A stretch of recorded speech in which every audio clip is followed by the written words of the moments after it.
Very good evening, students. In last lecture, we have discussed about assignment operator. Assignment operator में मैंने आपको सारे के सारे असाइनमेंट ऑपरेटर्स के बारे में अच्छी तरह से बताया था। आई होप आपने उनको अच्छी तरह से समझा होगा। आज हम आपसे डिस्कस करेंगे कुछ स्पेशल ऑपरेटर्स। लास्ट लेक्चर में मैंने आपको बताया था कि मैं कुछ स्पेशल ऑपरेटर्स के साथ आपको लेक्चर में बताऊंगा कि स्पेशल ऑपरेटर्स क्या होते हैं। कुछ स्पेशल ऑपरेटर्स की कैटेगरी मैं आज आपके साथ डिस्कस करूंगा। तो स्पेशल ऑपरेटर्स में मैं आपके साथ दो कैटेगरी के ऑपरेटर्स डिस्कस करूंगा। पहला आइडेंटिटी ऑपरेटर और दूसरा मेंबरशिप ऑपरेटर। सबसे पहले हम आपके साथ डिस्कस करेंगे आइडेंटिटी ऑपरेटर। आप देख सकते हैं is and is not are the identity operators in Python. This is and is not are operator. These are not English words. Here is and is not in Python language. These are the operator. Now, what is the role of these operator? They are used to check if two values or variable are located on the same part of the memory or not. Dear student, what is the meaning of this statement? Dear student, suppose I have two variables. One variable is A and I just assign the value 5 to this variable A. Now I have another variable B and I am just going to assign the same value 5 to this variable B. Now अगर मैं आपसे C language की बात करूं तो C language में मेरे पास अगर दो वेरिएबल हैं A और B और दोनों की वैल्यू 5 है तो दोनों को मेमोरी अलग अलग एलोकेट होगी, चाहे भले ही इनकी वैल्यू सेम हो। A को भी मेमोरी अलग एलोकेट होगी, B को भी मेमोरी अलग एलोकेट होगी। Same year in C++, same year in Java। But in Python language, if we have two variable and they having the same value, then the memory allocation for these two variable will be same, but if they are having the same value। जैसे आप देख सकते हैं यहां पर A की value 5 है और B की वैल्यू 5 है, दोनों की वैल्यू 5 है। 5 के लिए एक मेमोरी एलोकेट होगी जिसको A क्या कर रहा होगा, पॉइंट आउट कर रहा होगा, और इसी 5 को B भी पॉइंट आउट कर रहा होगा। That means in variable A और B के लिए मेमोरी एलोकेशन बिल्कुल एक होगा, क्योंकि ये दोनों के दोनों सेम मेमोरी को क्या कर रहे हैं, सेम वैल्यूज को क्या कर रहे हैं, रेफर कर रहे हैं। तो इनके लिए जो मेमोरी का एलोकेशन होगा वो बिल्कुल सेम होगा। That means one memory will be allocated to both A and B, और in other words we can say that A and B points to the same memory location. The is operator check whether A and B point to the same memory location or not. As you can see over here, I explain this by taking an example. I have A is equal to 5, B is equal to 5. Now print A is B. A is B. So when I run this program, so it just give me a true value. Dear student, A is B. आप इसको इस तरह से consider मत करिए कि A is B, that means A और B की वैल्यू सेम है, बल्कि इसको इस तरह से कंसिडर कीजिए, yes, A is B because A and B having the same memory allocation because they points to the same value. So in Python language they are refer to the same memory location. Both these two variable there will be one memory. And मैंने ये चीज यहाँ पर लिख भी रखी है कि 5 is object, it's a object, that means it is a integer object. It's a object मैंने यहाँ पर लिखा है ना, this is object of which class, integer class, created once, ये एक ही बार क्रिएट हुई। both A and B points to the same object, क्योंकि A और B उनके नाम हैं। ए और बी ऑब्जेक्ट के नाम है। ऑब्जेक्ट तो एक्चुअली मेरा क्या है, 5 है। ऑब्जेक्ट तो मेरा क्या है, 5 है, लेकिन उस ऑब्जेक्ट का नाम क्या है, ए है। उस ऑब्जेक्ट का नाम क्या है, बी है। और इनका जो मेमोरी एलोकेशन है वो क्या है, बिल्कुल सेम है।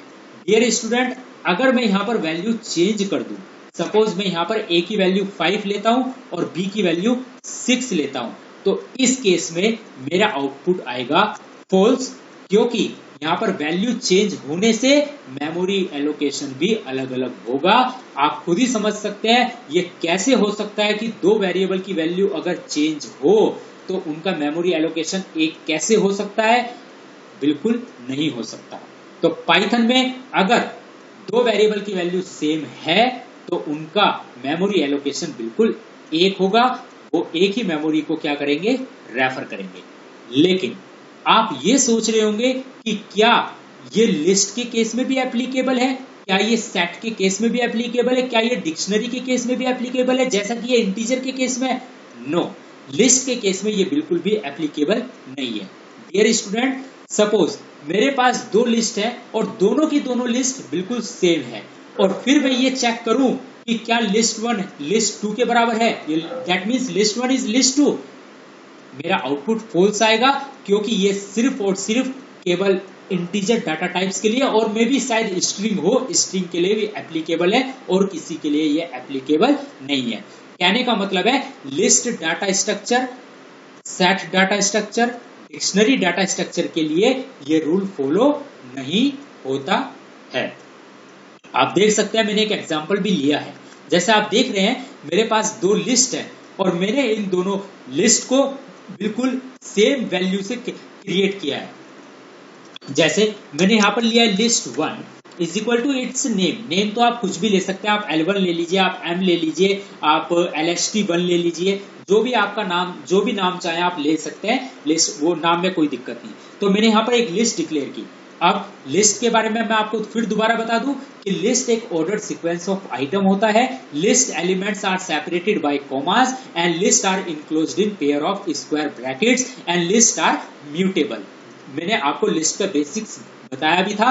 अगर आप भूल गए हैं या आपको नहीं पता लिस्ट के बारे में, तो एक बार आप मेरे लेक्चर को दोबारा से रिव्यू कर लीजिए। तो मैंने एक लिस्ट डिक्लेयर की 1, 2, 3। डियर स्टूडेंट, फिर मैंने एक दूसरी लिस्ट डिक्लेयर की इक्वल टू 1, 2, 3। आप देख सकते हैं यहाँ पर मेरी दोनों की दोनों लिस्ट सेम है, दोनों की दोनों लिस्ट की कंटेंट्स भी सेम है, लेकिन जब मैं इस ऑपरेटर का यूज लिस्ट पे करूंगा, when I just take it list 1 is list 2, तो it will give me output false, because मैंने आपको अभी बताया कि और किसी भी डाटा स्ट्रक्चर के केस में ये एप्लीकेबल नहीं होगा, ना ही लिस्ट, ना ही सेट, ना ही डिक्शनरी, बट ये जो एप्लीकेबल होगा ये केवल और केवल इंटीजर और मे भी शायद स्ट्रिंग के केस में भी एप्लीकेबल हो सकता है। आई होप आपको समझ में आ गया होगा। जैसे सपोज मैंने यहां पर एक स्ट्रिंग ली है S1 is equal to double quotes के अंदर डबल कोट्स के अंदर सपोज मैंने एक स्ट्रिंग ली है S1 is equal to double quotes के अंदर विनीत गुप्ता। फिर मैंने डबल कोट्स के अंदर एक स्ट्रिंग और ली है S2 is equal to Vineet Gupta. अब अगर मैंने यहां पर लिखा dear student print S1 is S2, तो ये मेरा आउटपुट क्या दे रहा है, फॉल्स दे रहा है। तो यहां से ये बात सिद्ध हो गई कि सिर्फ और सिर्फ ये किस पे अप्लाई होता है, मेरा ओनली न्यूमेरिक वैल्यू पर ही ये अप्लाई होता है, ना ही ये स्ट्रिंग पर अप्लाई होगा और ना ही ये और अदर किसी डाटा स्ट्रक्चर पर अप्लाई होगा। ये सिर्फ और सिर्फ मेरा इंटीजर पर ही अप्लाई होगा, दैट मीन्स न्यूमेरिक पर अप्लाई होगा। तो आप समझ गए होंगे कि न्यूमेरिक के केस में ही अगर मेरे पास दो वेरिएबल की वैल्यू सेम है तो वो दोनों के दोनों वेरिएबल मेरे सेम मेमोरी लोकेशन को रेफर करेंगे, अगर उन दोनों वेरिएबल की वैल्यू सेम है। किसके केस में, इंटीजर के केस में। while in the list, in set, in dictionary and in string it is not applicable. I hope अब आपको समझ में आ गया होगा। Dear student, as I told you special operators की कैटेगरी में हमने दो कैटेगरी को डिस्कस करना था। पहली कैटेगरी मैंने आपको क्या बताई है, पहली कैटेगरी जो मैंने आपके साथ डिस्कस की है वो कैटेगरी डिस्कस की है आइडेंटिटी ऑपरेटर्स, और दूसरी कैटेगरी में आपके साथ डिस्कस करने क्या जा रहा हूं, मेंबरशिप ऑपरेटर्स। अब मेंबरशिप ऑपरेटर्स क्या है? डियर स्टूडेंट, आपने यहाँ इज ऑपरेटर का यूज तो देखा, इज नॉट का नहीं देखा। तो आप देख सकते हैं अगर मैं इसी स्ट्रिंग के केस में S1 इज नॉट कर दूं, यहाँ पर अगर मैं इज नॉट कर दूं तो आई होप अब मेरा आउटपुट क्या आना चाहिए, ट्रू आना चाहिए। तो वो कहेगा S1 is not S2, yes, क्योंकि S1 के लिए मेमोरी लोकेशन अलग है, S2 के लिए मेमोरी लोकेशन अलग है। अगर मैं इंटीजर के केस में इज नोट कर दूं, अगर मैं यहां पर इंटीजर के केस में इज नोट कर दूं तो यहां पर मेरा आउटपुट क्या आएगा, ट्रू आएगा। प्रिंट ए इज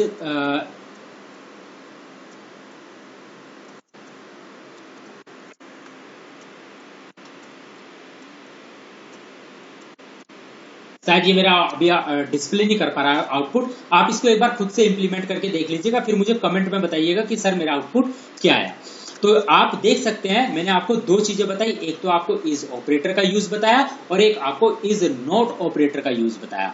बस इज ऑपरेटर का यूज क्या होता है, इज ऑपरेटर का यूज यही होता है कि वो दोनों सेम मेमोरी को लोकेशन को रेफर करेंगे या नहीं करेंगे, लेकिन ये अप्लाई होगा किस केस में, इंटीजर के केस में। अगर मेरे पास दो वेरिएबल की वैल्यू सेम है तो उनका मेमोरी लोकेशन बिल्कुल क्या होगा, सेम होगा, और इज ऑपरेटर यही चेक करेगा कि क्या वो दोनों वेरिएबल सेम मेमोरी लोकेशन को रेफर कर रहे हैं या नहीं कर रहे हैं।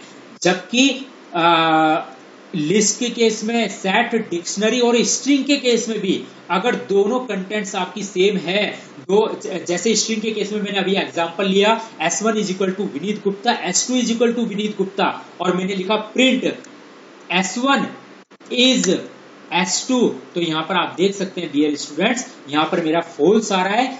इसका मतलब यह है कि दोनों का मेमोरी एलोकेशन अलग अलग है।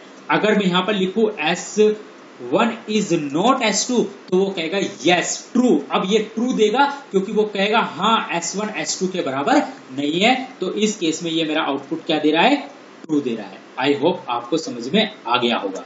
तो डियर स्टूडेंट यहां पर आप देख सकते हैं ऊपर वाले एग्जांपल में जो मैंने आपके सामने लिखा था a is equal to 5 b is equal to 6, जब मैंने यहां पर इज ऑपरेटर का यूज किया, जब मैंने यहां पर इज ऑपरेटर का यूज किया तो मेरा आउटपुट क्या आया, फॉल्स, क्योंकि वैल्यू चेंज है। a की वैल्यू 5 है, b की वैल्यू 6 है, दोनों की वैल्यू चेंज है, दोनों की वैल्यू चेंज है तो वो क्या दोनों की मेमोरी लोकेशन क्या होगी, डिफरेंट होगी। जब दोनों की मेमोरी लोकेशन डिफरेंट होगी तो मेरा आउटपुट क्या आएगा, फॉल्स आएगा। और अगर मैं यहां पर लिखूं इज नॉट, तो इज नॉट क्या कहेगा, इज नॉट मेरा आउटपुट क्या डिस्प्ले करेगा, ट्रू। इज नॉट मेरा आउटपुट क्या डिस्प्ले करेगा, ट्रू। वो कहेगा yes a is not b, that means A and B are having the different memory location। तो यहां पर आपके सामने वैल्यू क्या दे रहा है, ट्रू दे रहा है। डियर स्टूडेंट अब अगर मैं वैल्यू सेम कर दूं, अब अगर मैं 5 कर दूं तो इस केस में ये मुझे क्या देगा, फॉल्स देगा।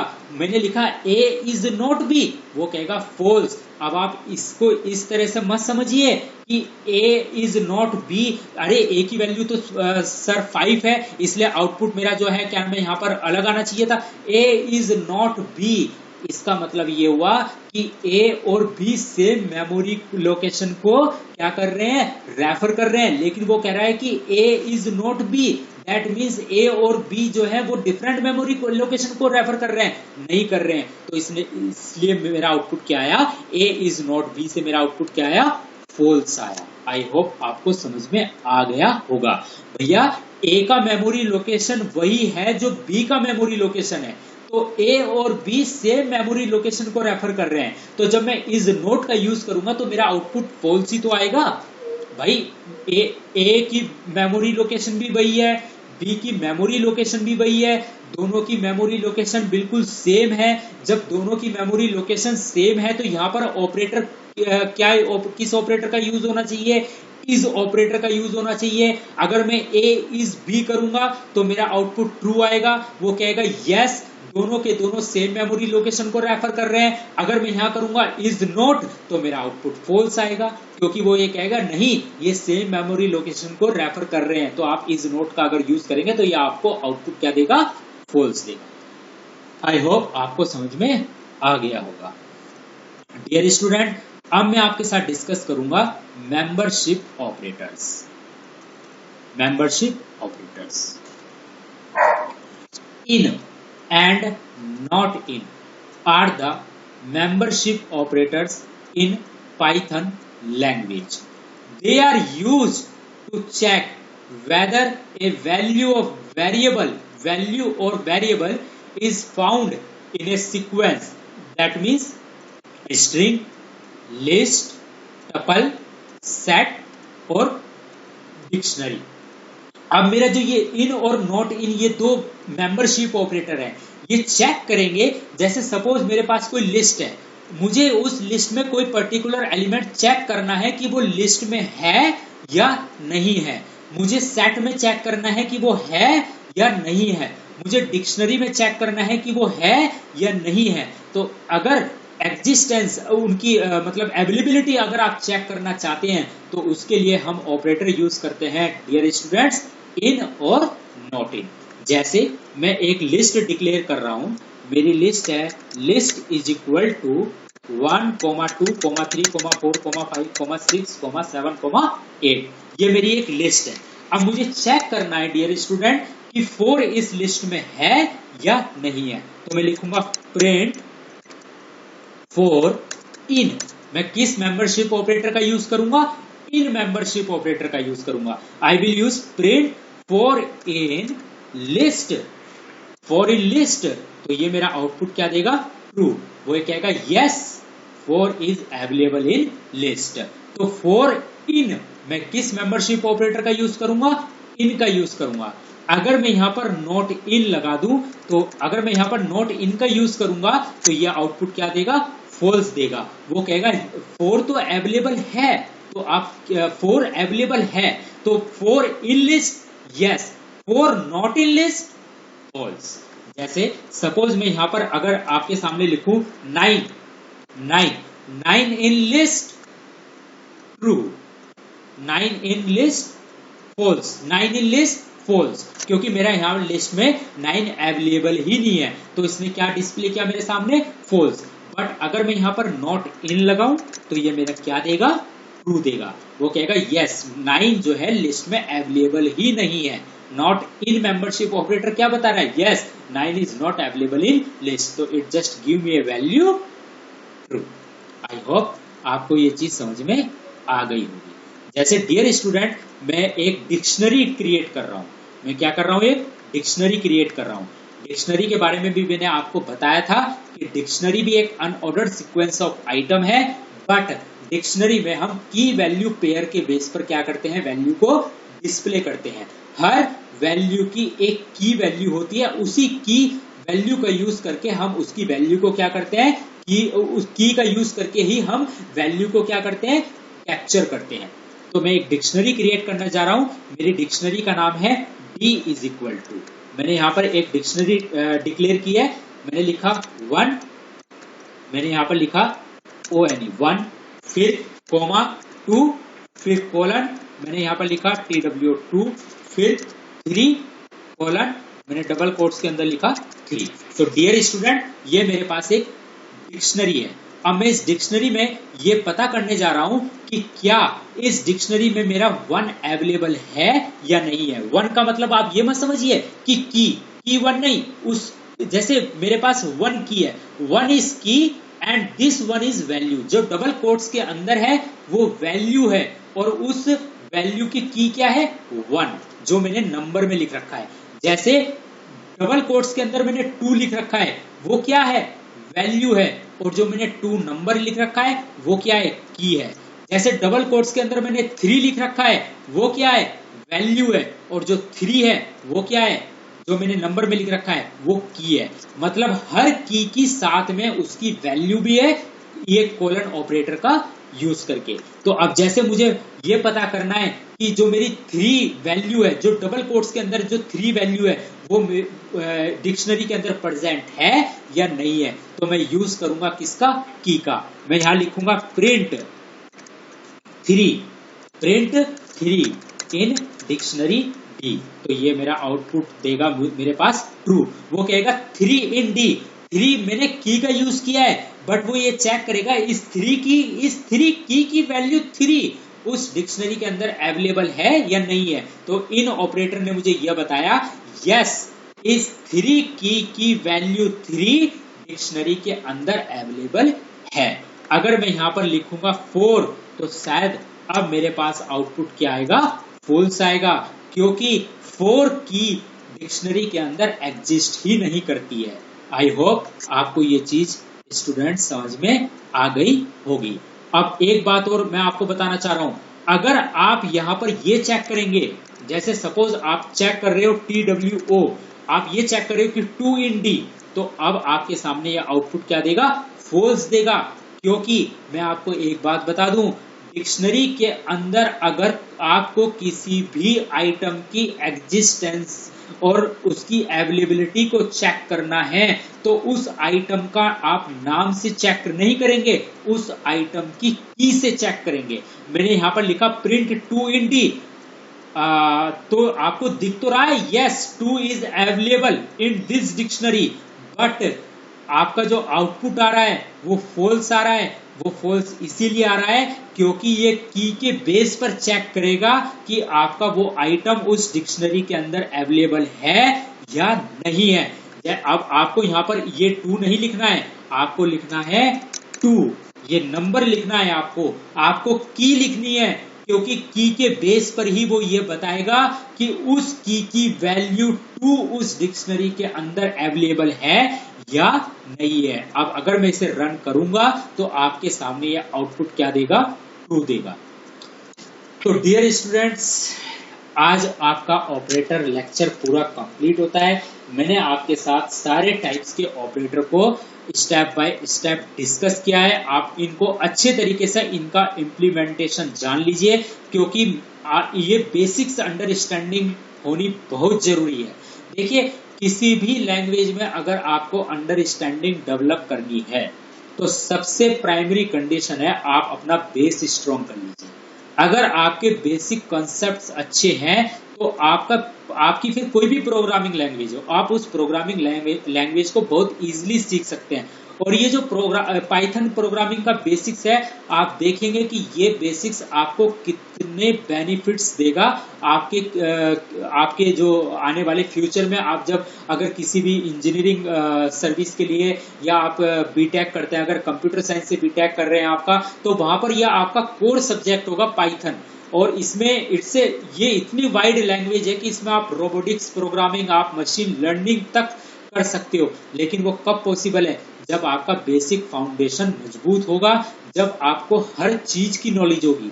आप ये जो लिस्ट है, टपल्स है, डिक्शनरी है, आप इनको हल्के में मत लीजिए, क्योंकि ये इतने वाइड है कि इनका बहुत ज्यादा इंपॉर्टेंट रोल होता है पाइथन लैंग्वेज में। इसीलिए मैं आपको इन्हें बिल्कुल बेसिक ग्राउंड लेवल पर जाकर सिखा रहा हूं।